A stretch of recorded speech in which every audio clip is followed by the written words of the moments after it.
Part 1 చూసారా, part 2 అనమాట. నేను పాలబ్బాయి చేత ఆవుపేడ తెప్పించాను కదా, ఎందుకంటే ఒక ఎరువులా యూజ్ అవుతుందండి. ఇంకా అందుకే కుండీలో మట్టి మొత్తం తోవేసి పక్కన పెట్టేసుకున్నాను.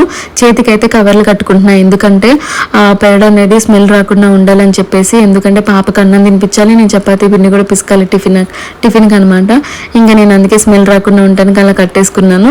అండ్ ఇక్కడ ఏంటంటే మనకి ఆవు పేడ మట్టి ఇలా చేస్తే మంచి ఎరువులా ఉంటుంది, పూలు కూడా బాగా పూస్తాయి అనమాట. ఈ టిప్ మీకు కూడా నచ్చితే ఫాలో అవ్వండి మీరైతే. ఇక్కడైతే నాకు ఇంట్లో ఉండి బోర్ కొట్టేసి నాకు ఇలా మొక్కల దగ్గర కూర్చుంటే చాలా మైండ్ ప్లెజెంట్గా అనిపిస్తుంది, హ్యాపీగా అనిపిస్తుంది, ఫీల్ చాలా ఫ్రెష్ ఫీలింగ్ వస్తుంది మార్నింగ్ మొక్కల్ని అలా చూడంగానే డోర్ తీసి. ఇక్కడ ఏంటంటే ఫైనల్లీ అయిపోయింది. అండ్ మీకు ఎలా నచ్చిందో కామెంట్ కూడా చేయండి, ఎందుకంటే నేను చాలా కష్టపడి పెట్టాను. దట్టు ఏంటంటే చాలా ప్లెజెంట్గా అనిపిస్తుంది ఏదైనా పూల మొక్కల్ని చూడిస్తే. మీకు ఎలా అనిపించిందో కామెంట్ చేయండి అండ్ సబ్స్క్రైబ్ చేసుకొని లైక్ కూడా చేయండి.